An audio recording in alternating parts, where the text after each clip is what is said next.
नमस्कार मित्रों, मैं पुरुषोत्तम भार्गव। ब्रोसिस एजुटेक लर्निंग प्लेटफॉर्म पर आप सभी विद्यार्थियों का स्वागत है। दोस्तों, राजस्थान इतिहास का जो आपके सिलेबस में टॉपिक लगा रखा है, उसमें मेनली क्या होता है कि राजस्थान का एकीकरण है, सभ्यताएं हैं, 1857 की क्रांति है, इतिहास के कुछ पार्ट है, जैसे हमारा अजमेर का चौहान वंश है, जालोर का है, रणथंबोर का है, मेवाड़ है, मारवाड़ है, बीकानेर है और कछवा वंश है और गुर्जर प्रतिहार वंश। ये कुछ राजस्थान इतिहास के मेन टॉपिक हैं और जहां तक लगता है इन्हीं में से एग्जामिनर अपने जो भी चीजें सेट करता है यहीं से सेट होता है। तो धीरे धीरे हम हमारे सिलेबस के फर्स्ट टॉपिक से स्टार्ट करते हैं। तो आज का जो हमारा टॉपिक रहेगा इस सेशन का, वो है राजस्थान का एकीकरण। अच्छी तरीके से आराम से पढ़ना है। इसके आप जिस तरीके से नोट्स बनाना चाहें उसी तरीके से आप नोट्स प्रिपेयर कर सकते हैं।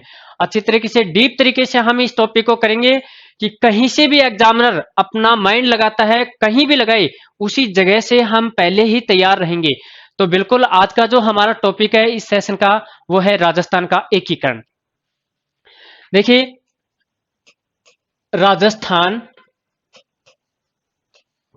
का एकीकरण। इससे पहले मैं जब राजस्थान का एकीकरण स्टार्ट करें उससे पहले थोड़ा सा इसकी पृष्ठभूमि में जाता हूं कि 15 अगस्त और 1947 को भारत आजाद होता है। इससे पहले भारत पर राज था ब्रिटेन का। ब्रिटेन की पार्लियामेंट में जो कानून बनते थे वो ही भारत में लागू होते थे। 15 अगस्त 1947 को देश आजाद हो जाता है। भारत में क्या होता है कि उस समय भारत अलग अलग रियासतों में बटा हुआ था। जैसे 562 रियासतें थी और 11 उस समय ब्रिटिश प्रांत थे। तो इस तरीके से भारत क्या था, एक अखंड भारत न होकर बटा हुआ भारत था। अब जैसे देश को आजादी मिली तो देश के सामने एक बहुत बड़ी चुनौती थी कि इस देश को, बिखरे हुए देश को, ये 562 रियासतें जहां पर अलग अलग राजा अपनी रियासतों में अलग अलग कानून बनाकर और वहां की व्यवस्थाएं संभाला करते थे। तो देश के सामने चुनौती थी उस समय कि इस संपूर्ण देश को एकता के सूत्र में कैसे पिरोया जाए, कि एक अखंड भारत कैसे बनाया जाए। तो इसके लिए दोस्तों सबसे पहले 5 जुलाई और 1947 को, 5 जुलाई 1947 को भारत का एकीकरण करने के लिए, देखिए हम पढ़ेंगे क्या राजस्थान का एकीकरण, लेकिन इससे पहले इसकी एक पृष्ठभूमि देखते हैं कि एकीकरण की आवश्यकता क्यों पड़ी राजस्थान में। तो 5 जुलाई 1947 को इन बिखरी हुई 562 रियासतों को, जहां अलग अलग राजाओं का नियम कानून चला करता था, इनको सारों को मिलाकर क्या करना था, एक भारत बनाना था। 11 उस समय ब्रिटिश प्रांत थे। इन ब्रिटिश प्रांतों का शासन डायरेक्ट ब्रिटेन की सरकार ब्रिटेन से चलाया करती थी। तो इनको भी क्या करना था कि एक भारत में सम्मिलित करना था। तो संपूर्ण भारत को एक करने के लिए 5 जुलाई 1947 को एक रियासती आयोग गठित किया जाता है। रियासती आयोग का गठन किया जाता है और इस आयोग को ये जिम्मेदारी दी जाती है कि ये संपूर्ण भारत में बिखरी हुई 562 रियासतें हैं जहां अलग अलग कानून अलग अलग राजाओं का चलता है, इन कानून को हटाया जाए और देश में जो संविधान बनेगा वो संविधान संपूर्ण भारत पर लागू होगा और इन अलग अलग रियासतों का कोई कानून न होकर एक भारत का कानून लागू होगा।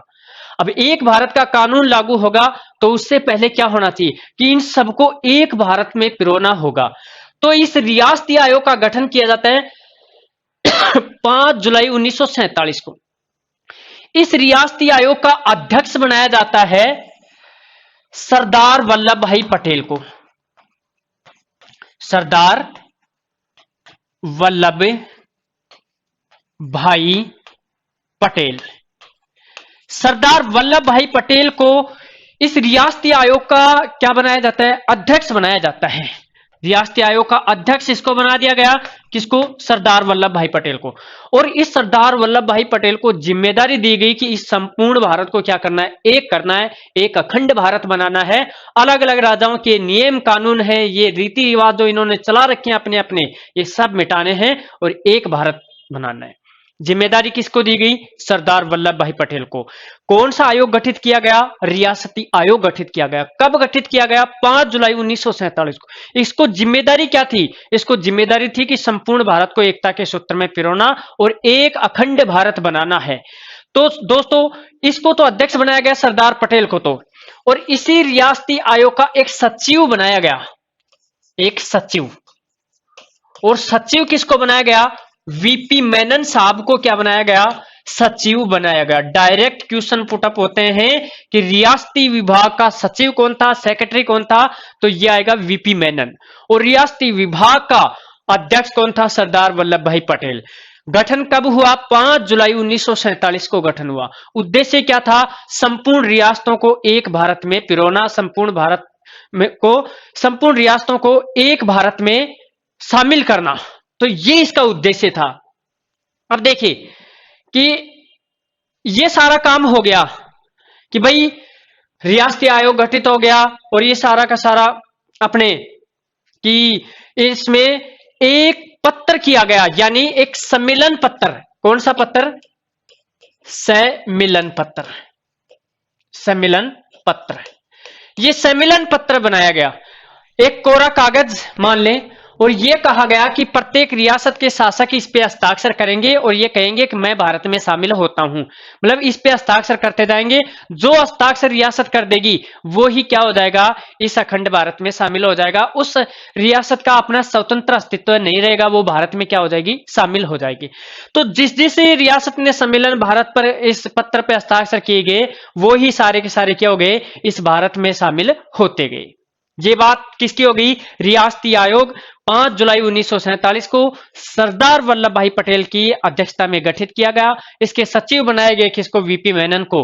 और इस रियासती आयोग ने एक सम्मेलन पत्र तैयार किया और यह कहा कि संपूर्ण देश के राजा जो रियासतों के शासक हैं, इस सम्मेलन पत्र पर हस्ताक्षर करते जाएं और भारत में अपनी स्वीकृति देते जाएं कि हम भारत में शामिल होते हैं, हमारा स्वतंत्र अस्तित्व कोई नहीं है। ये बात किसकी हुई? ये बात हुई प्रत्येक रियासत के लिए। प्रत्येक रियासत के लिए हुआ कि प्रत्येक रियासत शामिल होती जाएगी। अब देखना, इस सम्मेलन पत्र पर राजस्थान की तरफ से सबसे पहले हस्ताक्षर किसने किए थे? अर्थात भारत में शामिल होने के लिए सबसे पहले किस रियासत ने कहा कि हम भारत में शामिल होते हैं? ये रियासत थी राजस्थान की। कौन सी भाई? ये रियासत थी बीकानेर। बीकानेर रियासत। और यहां के शासक कौन थे उस समय? बीकानेर रियासत के शासक कौन थे? शार्दुल सिंह थे। कौन थे भाई? शार्दुल सिंह। और इस शार्दुल सिंह ने सम्मेलन पत्र पर क्या किया? हस्ताक्षर किए जी। क्या कर दिया भाई? हस्ताक्षर किया। अब याद रखना, राजस्थान के एकीकरण पे हस्ताक्षर तो सर्वप्रथम अलवर के तेज सिंह ने किए थे, लेकिन भारत में सम्मिलित होने के लिए सबसे पहले राजस्थान की कौन सी रियासत थी जिसने स्वीकृति दी थी? वो कौन सी थी? वो बीकानेर रियासत थी।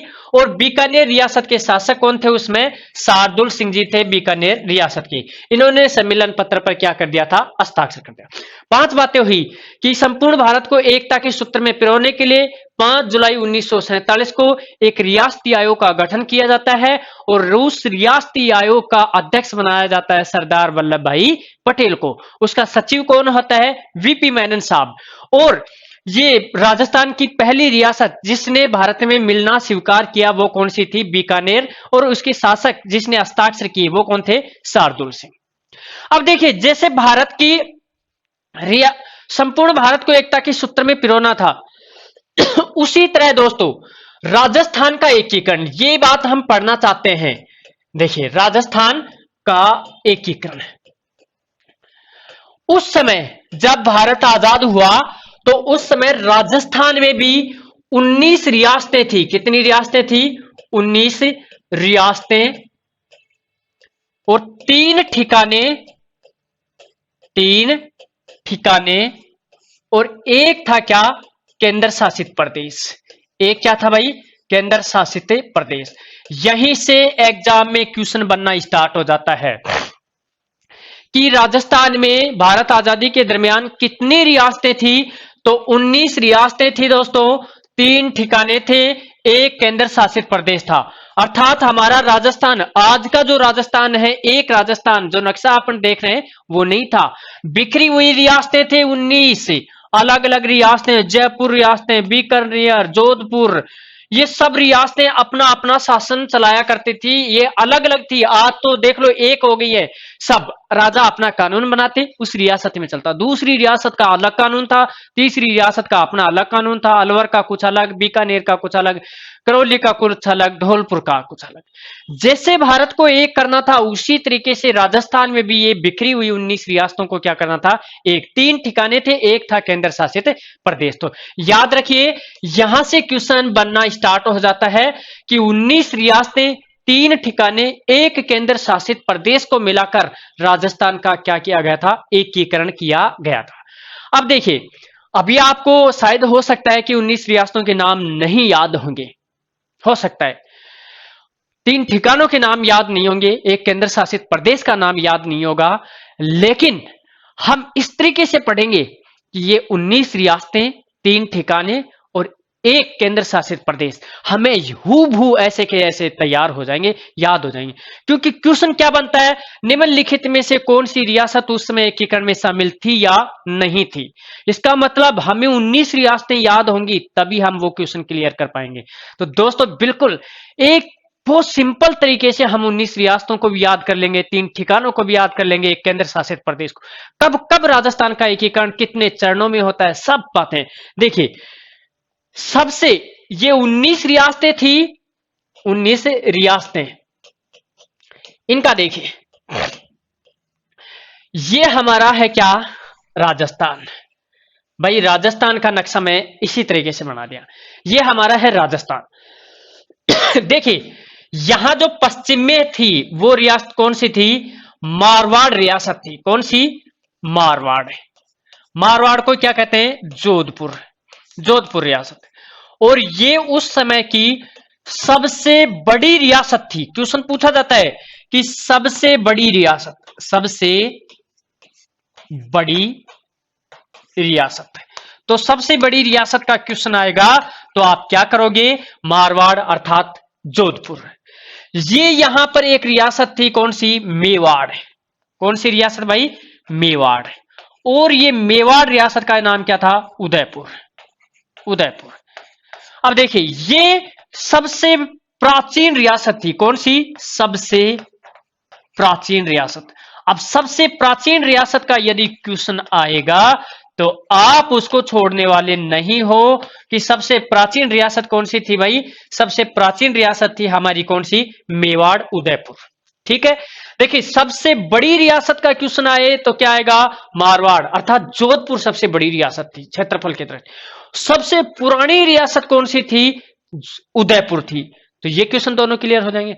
अब देखिए सबसे बड़ी आ गई तो आपके माइंड में आया होगा तो सबसे छोटी कौन सी थी, सबसे नवीन कौन सी है। प्राचीन हमने देख ली तो सबसे नवीन कौन सी है, सबसे आपकी नवीन कौन सी है, सबसे छोटी रियासत कौन सी, ये देखना है। देखिए यह है झालावाड़, कौन सी, झालावाड़। और झालावाड़ राजस्थान की सबसे नवीन रियासत है, सबसे नवीन रियासत। याद रखना सबसे प्राचीन रियासत कौन सी है, मेवाड़। और सबसे नवीन रियासत कौन सी है, झालावाड़। सबसे बड़ी रियासत कौन सी है, मारवाड़। और सबसे छोटी रियासत कौन सी है दोस्तों, ये सबसे छोटी रियासत कौन सी थी, शाहपुरा थी। कौन सी, शाहपुरा। अब शाहपुरा आपको दो राजस्थान में शाहपुरा प्रसिद्ध है, एक जयपुर में है, एक भीलवाड़ा में। और ये शाहपुरा कौन सा है, भीलवाड़ा वाला है। तो याद रखना सबसे छोटी रियासत है, सबसे छोटी रियासत है, सबसे छोटी रियासत। देखिए 4 क्वेश्चन आपके सामने छपे हुए हैं, ये सेम आपके माइंड में ऐसे कैसे सेट हो जाएंगे, कोई टेंशन लेने वाली जरूरत नहीं है। देखिए सबसे बड़ी रियासत जोधपुर, सबसे प्राचीन रियासत उदयपुर, सबसे नवीन रियासत झालावाड़ और सबसे छोटी रियासत शाहपुरा। तो 4 क्वेश्चन हो गए। सबसे छोटी रियासत कौन सी? आपकी सापरा। सबसे नवीन रियासत कौन सी? झालावाड़। सबसे प्राचीन रियासत कौन सी? उदयपुर। और सबसे बड़ी रियासत आपकी कौन सी है? जोधपुर। दोस्तों देखिए, उस समय राजस्थान में 3 ठिकाने थे। कितने ठिकाने थे? 3। देखिए, देखते हैं। एक, नीमराणा। 3 ठिकाने देख रहे हैं, 3 ठिकाने। ठिकाने कितने? 3। अब ये 3 देख रहे हैं, 3 ठिकाने कौन से हैं? एक तो कौन सा है? नीमराणा। और नीमराणा कहां पर पड़ता है भाई? नीमराणा है अलवर में। कहां पर? अलवर में।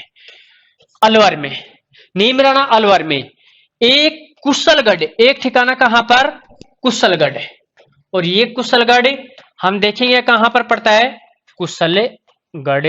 और ये कुशलगढ़ कहां पर है भाई? बांसवाड़ा में। पूछा जाता है कि कुशलगढ़ कहां पर है, तो बांसवाड़ा में। और एक है आपका लावा। कौन सा?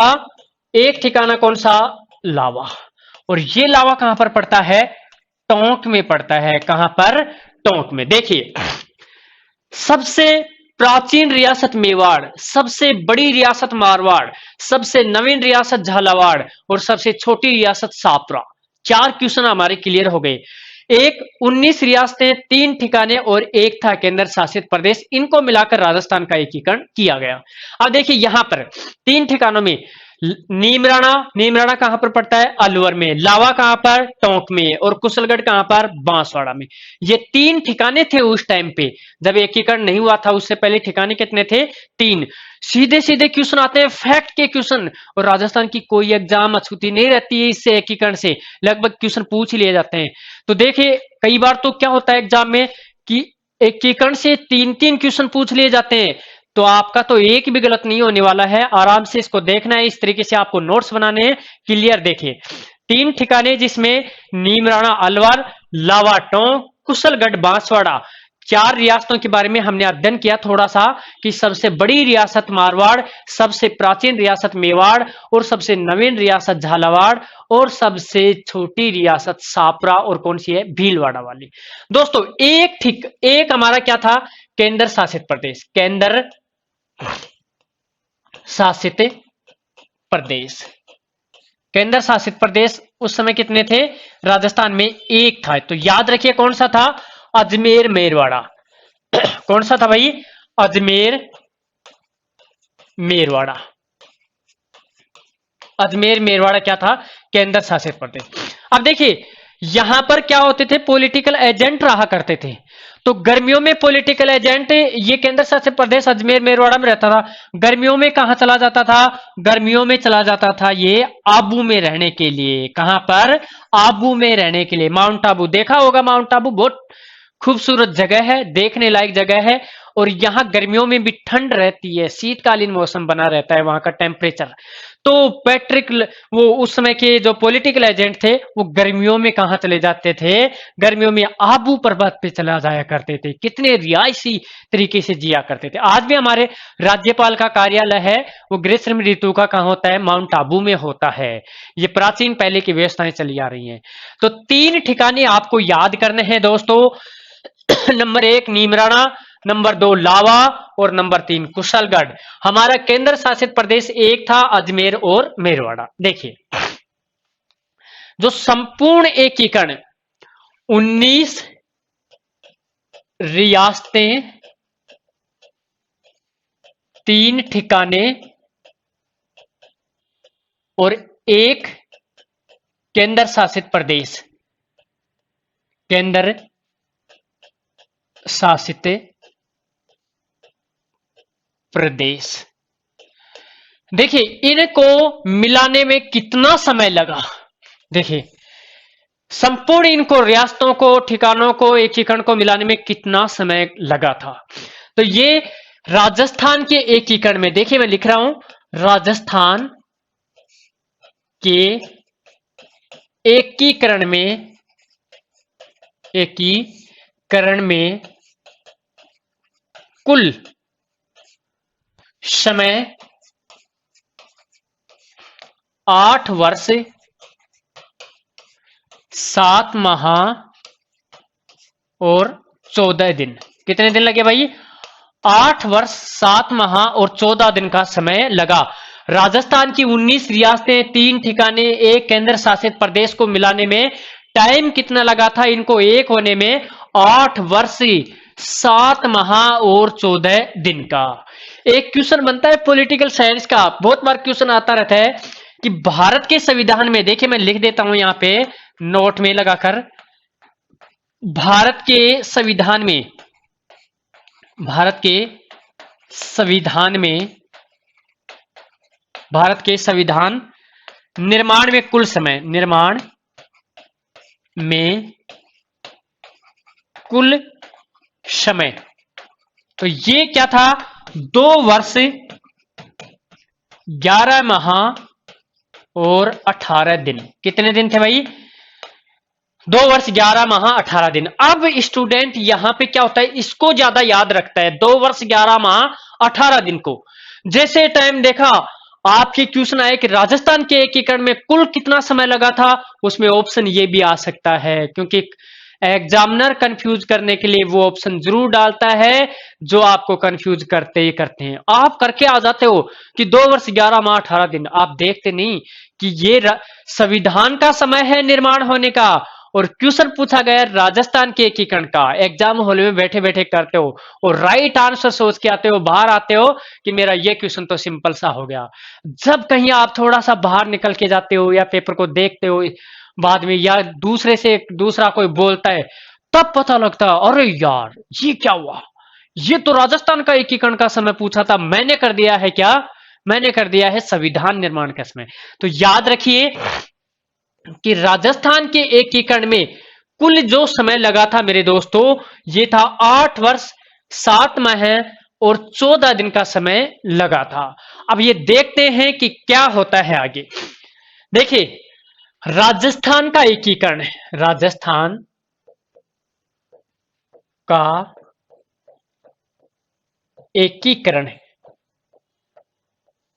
7 चरणों में, 7 चरणों में पूरा हुआ, 7 चरणों में पूरा हुआ था, पूरा हुआ था। देखिए भाई, समय पूछे 8 वर्ष 7 माह और 14 दिन का, ये आप समय बता दोगे। चरण पूछे कि कितने चरणों में हुआ, कितनी बार प्रक्रिया चली राजस्थान के 19 रियासतें, 3 ठिकाने और एक केंद्र शासित प्रदेश को एक करने में, तो वो चरणों की संख्या कितनी है? 1 है।